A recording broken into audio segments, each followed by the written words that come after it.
Hi folks, my perspective here, and in this short video clip I'll be looking at gravity and its practical application. In other words, when we try and apply what we've been taught about gravity, does it work? And if not, why would they lie to us about gravity? You see, in gaining knowledge, we first acquire data and information. We process that information that leads to knowledge and understanding and discernment. When we apply what we learned, this leads to success and us accomplishing our goals. So let's illustrate it with two people. So stick with me and we'll see where this is going. Here's a man on your left. He receives a horse as a gift from his father. Immediately he puts the horse to work for him. He makes money, and his knowledge and understanding of working horses grows. He kills the horse, he studies its muscles, its sinews, and he becomes a wealthy, powerful man through his dealings with horses. And over time his knowledge grows. He develops his own theories on evolution. He studies its bones. He mounts the bones in his office. But in all this time, he has no love for horses. You see, horses for him is just a means to an end. It's about money and power for him. So he writes a set of books about his dealings with horses, because he wants to share his knowledge with you so that you can benefit yourself. On the other hand, this young lady, she receives a horse from her father as a gift. Immediately she rides the horse, cares for it, looks after the horse. When her mare gives birth, she's up all night and gains hands-on practical experience on how to care for a horse. So her love for horses grows and the horse bonds with her. She takes up art, fascinated with horses, and her knowledge grows. Now she's not content with superficial knowledge on the outside. She looks deep and tries to understand the very nature of horses. She's totally amazed at how horses can be so fearless, powerful. They have a zeal and a love for life. But at the same time, this powerful creature can be amazingly timid and gentle. That a horse can actually show loyal love. A horse can bond with a human being. And she ponders, how is this possible? Where does this come from? So her love for horses grows, her love for her father who gave her the horse grows, and her appreciation for him grows, and she writes a book about her experiences because she wants to share that information with you. So when we look at these two people, they have different goals. They have different perspectives. The man on the left, the horse is a means to an end, and it's about money and power for him. The lady on the right, well, it's actually about horses for her. She actually loves horses. She appreciates them and respects them. Now, if we apply these two people in the world, if you wanted to have success with your horse, which person would you go to? Well, that would depend on what your objectives were. So let's have a look at the world around us. You see, we have lots of knowledge. We have books on all sorts of topics and subjects. But what is the practical wisdom in these books? In other words, a farmer, he puts his knowledge to use in a practical way by farming. But generally speaking, in the world, we see that the world is in confusion. There's a power struggle. Humanity is not benefiting in practical ways from the knowledge that we've gained. So something's wrong. We should benefit. We should have success. But we're not. Our horse is dead. The world's getting polluted. We are not having success. The majority of human beings are are not having success. There's no love for humanity, for the creation, for the things around us. Yet we have books and books and books. Why are we not benefiting from the knowledge? You see, a byproduct of knowledge is peace. And we're not having peace. There's no peace between humans or the creation. So now here's the crux of the matter. If you go and you read the man's books, and as you read and you try and apply the information, you realize something is wrong. So, when you try to apply what this man wrote, when you applied the data and information that he'd written, you quickly realized that you were being misled. And it became apparent to you that this man wasn't going to share the truth with you. Because if you knew what he knew, then he wouldn't have the upper hand. He wouldn't be number one. You see, the truth that he'd gained, the knowledge that he'd gained, was not for public consumption. The truth was for him and the people who belonged to the club that he was in. Because for him it's about power, financial success and power. It's not about horses. See, this man doesn't care about horses. He cares about money and power. Now, when we look at Isaac Newton, see, we are told that this man wanted to share his knowledge with the world. But when we analyze what he's teaching us, we realize that things don't add up from the get-go. See, we're told that Isaac Newton was sitting under an apple tree and an apple fell in his head, and then he discovered gravity. But yet, all the people before him somehow never noticed that heavy things fall down, and they were able to build massive buildings. Then you realize that Isaac Newton belonged to a special club and was heavily involved in mysticism, alchemy. Another word for this is sorcery. He was a wizard. So, would a wizard share his secrets with you?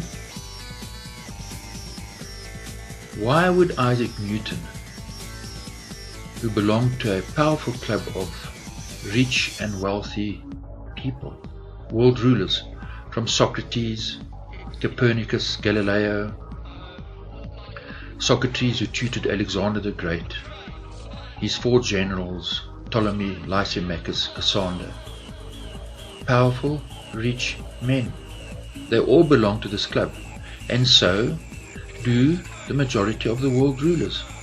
Then we understand that half-truths and disinformation leads to limited knowledge, little understanding, no discernment, leads us to rely on others, and us failing leads to servitude and slavery.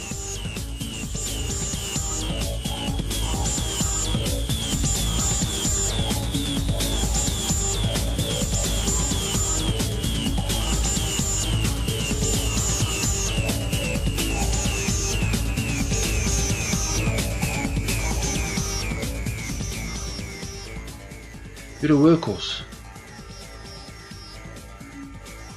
You see, they are in that position because they have the knowledge, and the knowledge is not to be shared. The knowledge is not for public consumption. When we look at the world, you see, our horse is dead. We're not benefiting. So something's wrong. Something's horribly Wrong. A byproduct of knowledge is peace and security between humans and the natural world. Yet we don't have this. We see a minority are having success and are becoming very wealthy, while the majority of human beings are struggling and are sinking deep in the mire. We are not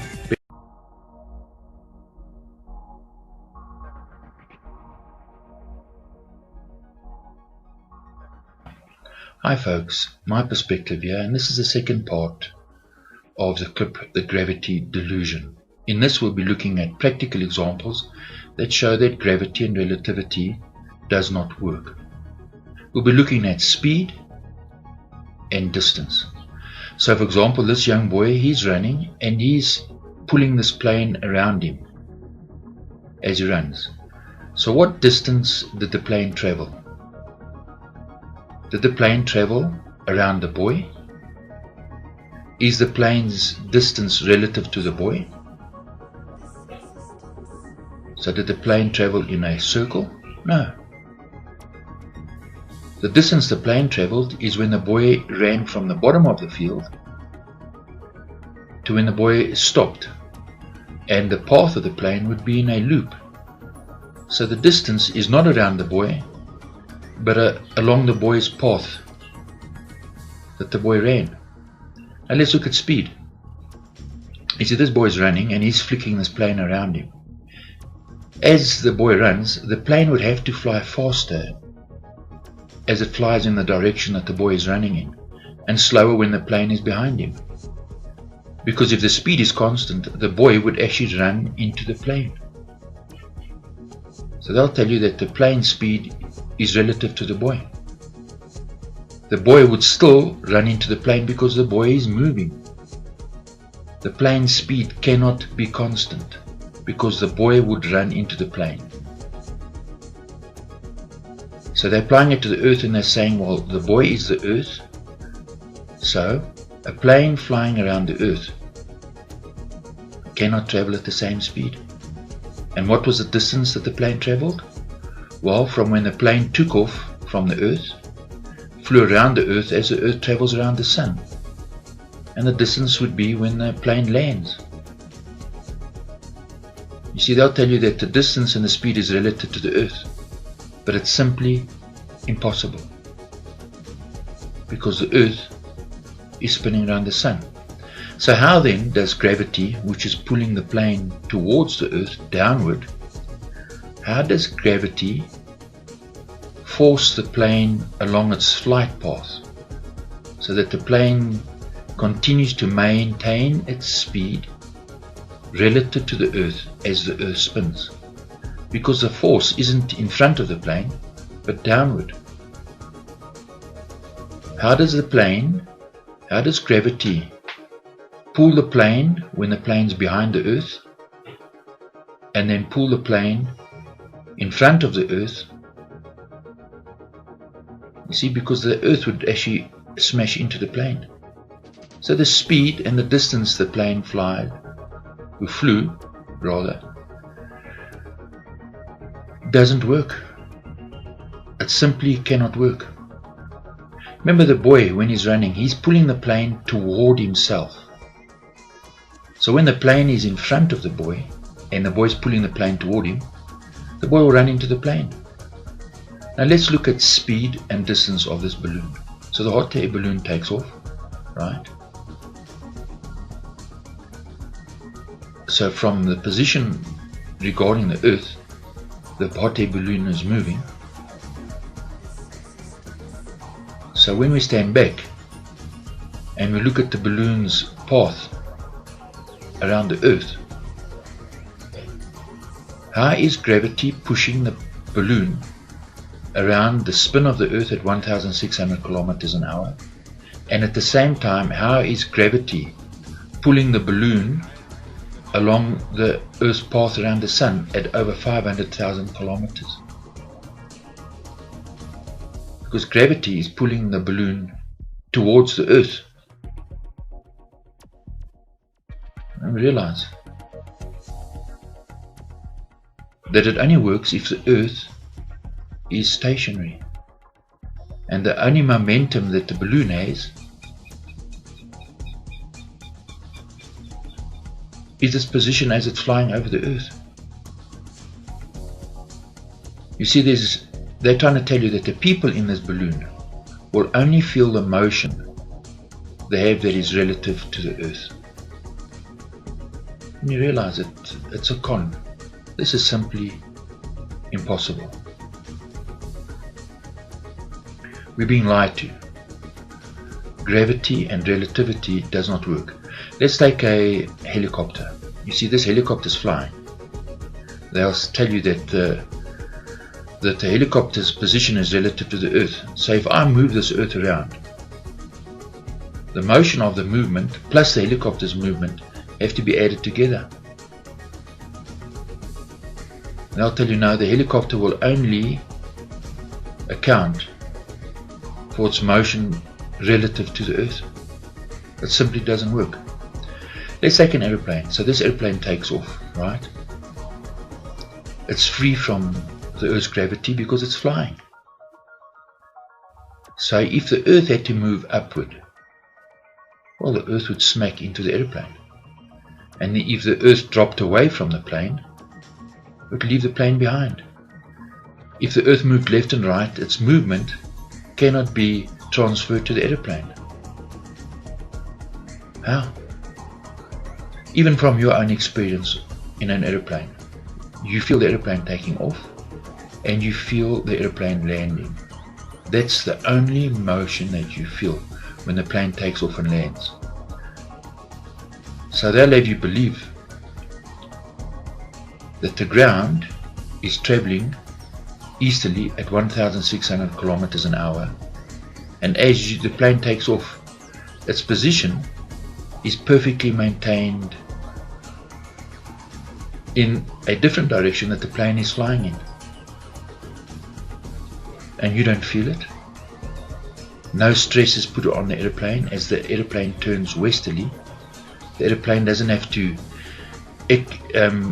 fly harder, use more power.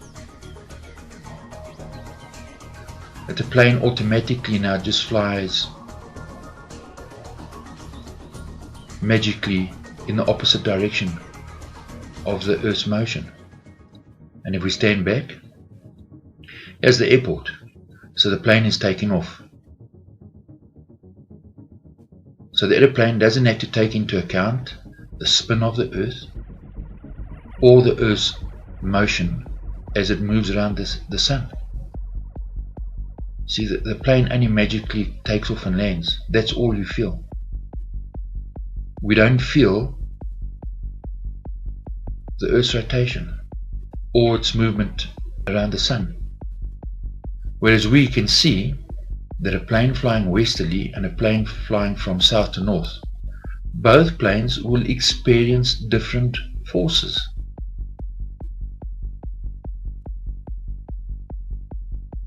And I'll tell you now, these planes just magically move along with the Earth as the Earth spins around the sun. Well, this is not real. This is magic. This is delusional. This is simply impossible. How can this be real? How on earth can people believe this is real?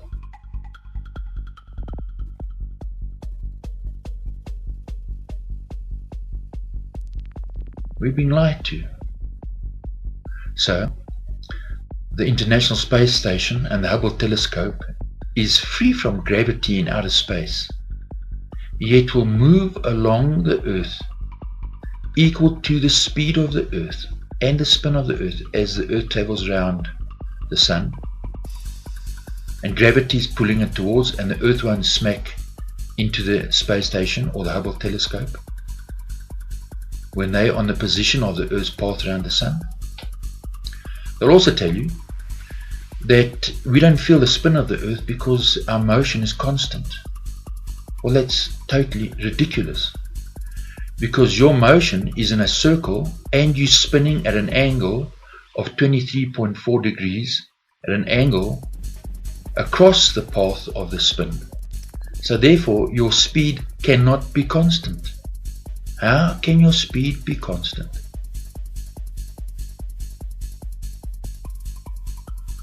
It simply cannot. Your direction and the angle around the spin, as the earth spins around the sun, is angled across the face or across the path that the earth spins around the sun. Your speed cannot be constant. This is impossible.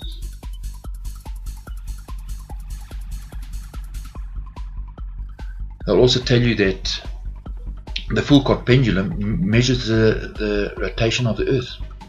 Well, a full-cot pendulum, how come this pendulum doesn't measure and doesn't reflect the angle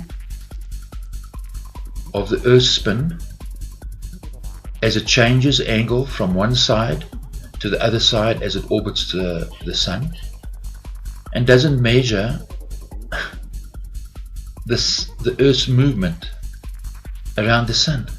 It only measures the earth's spin and magically ignores the motion of the earth as the earth spins around the sun. We see that this is a trick. And the moon? You see, the moon's phases are constant, but the moon, its path is actually a loop. So the speed, when it's on the opposite side, cannot be the same speed on the other side as the earth spins around the sun. Therefore the phases cannot be constant. Then we realize that we're being misled. Now in the last clip I'll be concentrating on the Michelson-Morley experiment and show how this is just simply trickery. And we're going to look at that in detail. So we won't look at it now, but the point is that Michelson and Morley and Einstein, the theory of relativity, go hand in hand. We're being lied to by a powerful organization that rules the earth. An organization made up of Freemasons. All the world rulers all belong to this club. They control the education system, they control the media. Everything that you see and read is under their control. Anybody who contradicts them is called a fool. You see, there are real scientists, like behind Albert Einstein, behind him to his left is Nikola Tesla. But all his writings and his experiments were all confiscated. They aren't made public. You and I don't have access to what he wrote. You see, he's put in the background, and they put a lot of puppets in front of him. So there are real scientists, and the only true scientists in the world today are engineers. These engineers today are displaying true science.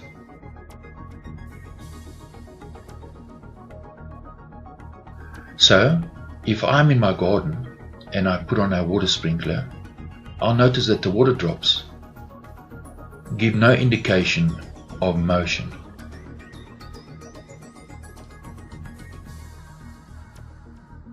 So now I pick the water sprinkler up and I spin that water sprinkler around me. Now immediately I'll notice that the water drops will indicate motion.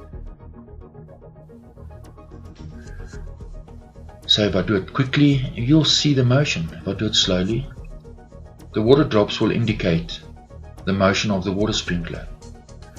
But they will have you believe that this water sprinkler is spinning around the earth at 1,600 kilometers an hour at the equator, and at over 500,000 kilometers as it moves around the sun. But this water sprinkler will only indicate motion when you pick it up. And when you move the water sprinkler around, then it will show the movement that you place on the water sprinkler. You see, and you realize, this is rubbish. They're lying to us. So the water sprinkler, when you're not touching it, is spinning at 1,600 kilometers an hour easterly,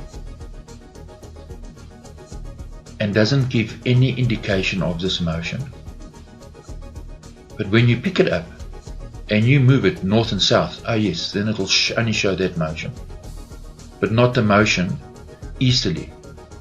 And at the same time, this water sprinkler is traveling at 500,000 kilometers and over that speed, faster than a rifle bullet, and that the earth won't move into the water droplets, smack into the water droplets, and behind, the water droplets won't move away from the earth. You realize that this is fairy stories. This is ridiculous. How can people believe this? So, what do I observe? I take my camera outside and the water sprinkler's on. I notice how the water behaves when it lands on the plants and it sticks to the leaves, right? And I observe how the motion of the water droplets only reflect the motion of the water sprinkler, and that these water droplets on this leaf of this alocasia, will only show the motion when the wind blows the leaf, but these water drops won't show the spin of the earth or reflect any motion of the earth traveling at over 500,000 kilometers around the sun. The water drops will only show the motion when the wind blows the leaf. Then it becomes clear that the earth is not spinning. You see, they'll tell you that the motion on this water droplet is relative to the earth. Well, because the earth's not spinning, the earth's not moving. And all you need to do is pay attention to the earth around you, look and think. So they'll tell you now that you and I are not equipped. You see, the Creator gave us our eyes and our brain, but somehow we have to wait for one of their geniuses like Michelson or Albert Einstein to come along and explain the earth that we live in. We're just too stupid to understand it. And you see, well, that's intimidation, and they are liars and they're fraudsters. They'll give you a guy who they say is a genius, and this is his geometry to explain how you can see the horizon on the curve of the earth. But when you apply it, you'll see that the plane would have to travel at an angle for the pilot to keep the horizon level with his plane. This is mindless garbage. And an aeroplane flying in the same direction, flying easterly, now its angle to the surface will change, and now its path will be a straight line. And as it moves south, still flying in the same direction, will turn in the opposite direction while still flying in the same direction. And yet the pilot doesn't notice this. So the plane flying in the same direction will turn to its left. When it gets to the equator, will fly in a straight line, and past the equator, flying in the same direction, will now turn to its right. And somehow the pilots don't notice this. And we find it in real life. Whether you're flying north or south, your angle to the surface of the Earth is constant. It's the same. It does not change. Therefore the Earth has to be flat. Doesn't matter how high the pilot flies or how low he flies, his angle from his takeoff position, his X and Y axis to the surface is constant right through his entire flight. This tells you, this is simple, this tells you that the Earth is flat. So in the next episode we'll be looking at the Michelson-Morley experiment, and we'll be looking how this is just a total fraud. So cheers and thanks for watching.